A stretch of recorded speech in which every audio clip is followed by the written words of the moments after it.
Bismillah wa salatu wa salam ala Rasulillah. Assalamu alaikum wa rahmatullahi wa barakatuh. Who said anything about spoken word? Ahmed. No, Jazakallah khairan. Thank you so much. Dean first called me about a month ago. He's like, we got to prepare something. Inshallah, I will present something. But I gave Dean the disclaimer that I kind of like hung up the microphone after I became a father about 5 years ago, alhamdulillah.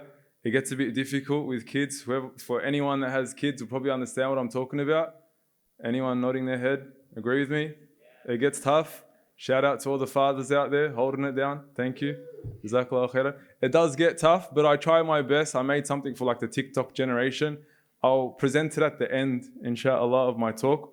I'll give a short 10-minute kind of Ramadan boost talk, inshallah. So ever since I became a father, I kind of like read books to my children every night. You know how it feels? Anyone? Alhamdulillah. So I read my children this book. It's called Feelings, right? And I have this whole collection of book on feelings. Nervousness, selfish, jealous, angry, happy. And one book that has all the feelings in there, it's called Feelings. It's an amazing book. I read it to them almost every single night.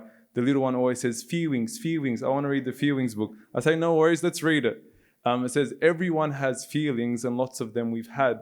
Anxious, angry, happy, sad, excited, glad. Everyone has feelings and lots of them we've had. And it's very like soft, I get it. But I'm big on this. And I think as Muslim parents, we should also be big on this. Getting our children in touch with their feelings so they can identify them, recognize them, understand them, and know how to deal with them. Most importantly, know how to deal with their feelings. It's so important. And not only for children, but for us as adults, because there's no children here, I suppose. They're all in bed, inshallah, sleeping, and not to disturb us in the nighttime. They're very important, especially as adults, for us to be in touch with our feelings. How do we know this? How do I know that I'm not just being some soft guy speaking on the microphone? Well, open the Quran, Project Quran. I'm sure they can give you a couple if they're not running out of stock, as they just said. They can give you a Quran to read, and you'll see multiple instances of different prophets that experience different feelings at different times that Allah recognizes, acknowledges, and allows us to put ourselves into their shoes. Whether that's Ya'qub, who was stricken with grief and sadness, وَبْيَضَّتْ عَيْنَاهُ, to the point that he became blind. Not only is Allah recognizing the feeling of grief that he experienced, but he recognized that it had a physical impact on him. Think of it, a feeling, an emotion, something which is non-tangible having a physical impact. Allah is recognizing it. The fear of Musa, إِنَّنَا نَخَافُ. You know, we had that fear when they were told to go to Fir'aun. Think of the loneliness Yunus would have experienced. Think of the anxiety that Zakaria would have experienced as he approached old age, worried about his progeny, worried about the fact that he still did not have a child to carry his name. These were feelings that Allah subhanahu wa ta'ala was capturing in the Quran, allowing us to put ourselves into their shoes and to know that it's normal to feel these feelings. But at the same time, what did I say?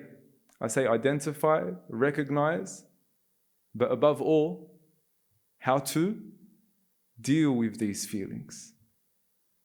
Whether that's your fear, whether that's your sadness, whether that's your loneliness, there is a remedy. And right now, I would say it's prime time we get in touch with our feelings. You open up your social media today. Who opened up their social media today? Hands up. Hands up if you felt happy. Maybe you saw a few memes. Might have been funny. Don't send them to your wife. You'll get in trouble. I learned the hard way. Hands up if you felt sad. Me. Lonely. Me. Depressed. Despondent. In a state of despair. That's me. I can't open my page without being like overwhelmed with all these feelings that we're experiencing right now on social media. But there's a remedy that Allah subhanahu wa ta'ala includes in the Quran for each and every single one of us to equip ourselves with. And that is to know that in every feeling you experience, Allah tells you that He sees you, He hears you, أسمع وأرى وهو معكم أينما كنتم, and He is with you. He hears you, He sees you, and He is with you. And we all know the famous verses of Ramadan in Surah Al-Baqarah that they read every single Ramadan. وَإِذَا سَأَلَكَ عِبَادِي عَنِّي, at the bottom of the page with the ayah of Siyam. وَإِذَا سَأَلَكَ عِبَادِي عَنِّي فَإِنِّي قَرِيب, I am near. If my servant asks you of me, I am near. It doesn't even say, go tell him I am near. No, just I am near. Khalas. Allah says in another verse, وَنَحْنُ أَقْرَبُ إِلَيْهِ مِنْ حَبْلِ الْوَرِيدِ. Jazakallahu khairan. We are closer to Him than the jugular vein. And this is what, like, it itches at me sometimes. Growing up as kids, every single time our parents and our teachers, no offense to if any of my teachers are in the building, they used to tell us, Allah is watching you. Allah sees you. To do what? To make you feel scared. To instill fear in you. Allah sees you, watch out. Allah's watching you. Like, all right. How many times did they tell us Allah sees you, Allah hears you, Allah is with you to make you feel comfort? And how many times should we be doing this? Teaching our children, teaching our loved ones, teaching those around us that Allah sees you through that pain that you're going through. Allah hears you through that time that's disturbing you, that hardship that you're going through. And Allah is with you every step of the way. And when you look at the people of Palestine, Allahumma ansurhum wa kun ma'ahum, this is their secret. A people that have the whole world stacked against them. All the circumstances are stacked against them. They are living through a real life Jahannam, literally. Closed off on all doors, deprived of food, deprived of water, subjected to collective punishment. This is like a modern day present, a worldly Jahannam. They're experiencing the worst of this world. Yet you see them, they are going through pain. We do not take away their pain. We don't deny their pain. But we are seeing so many examples of resilience, of strength, of perseverance. Where is this coming from? From an understanding of everything I've just said. An understanding of knowing that Allah sees us. Allah hears us. And although the world has turned its back on us, Allah is with us. And this is the secret to them.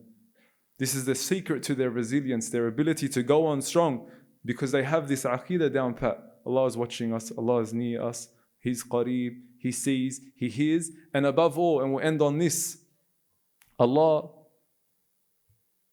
He is ash-shakur, the appreciative, if we can translate it as that. The way He rewards you for the small that you do is unimaginable.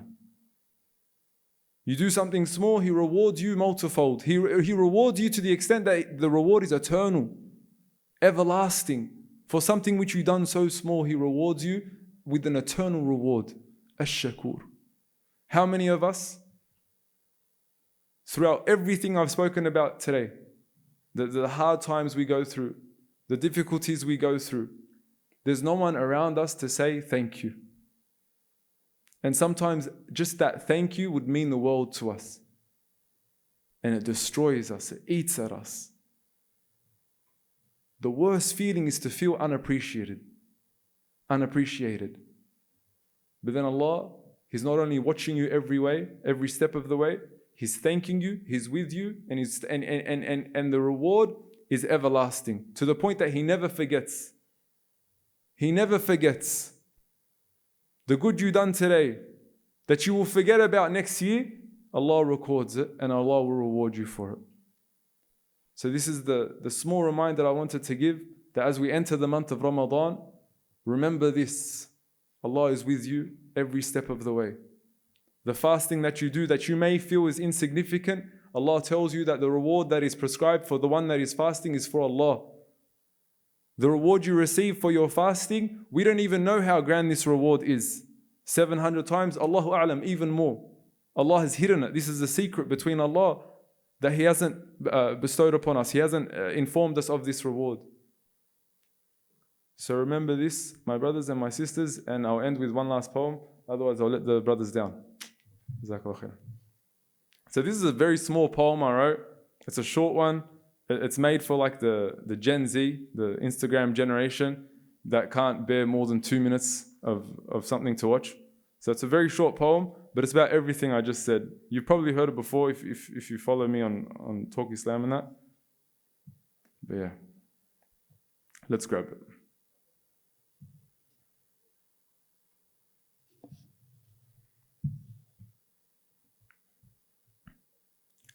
The next time you feel anxious, the next time you feel stressed, the next time you lose patience, the next time you feel pressed, take a breath. It's okay to feel out of place, and it's okay to feel upset. For you were not made for this world. You only came as a guest. This life was never meant to be easy. It was meant to be a test. And although you feel alone, know that Allah sees you in every step. He sees you in your struggles and knows all those troubles bottled inside your chest. And whatever He puts you through, know for sure that He knows what is best. So keep your head up, for there's not long left until you finally find peace and your heart finds rest. In gardens on thrones, as you sit back and reflect on all those moments you thought would break you, yet they were nothing more than doors to success. So the next time life hits you, don't you ever forget, you were not made for this world. You were made for the next. Jazakallah khairan. Thank you so much. And Jazakallah khairan to all the organizers. It's a brilliant event. Thank you so much.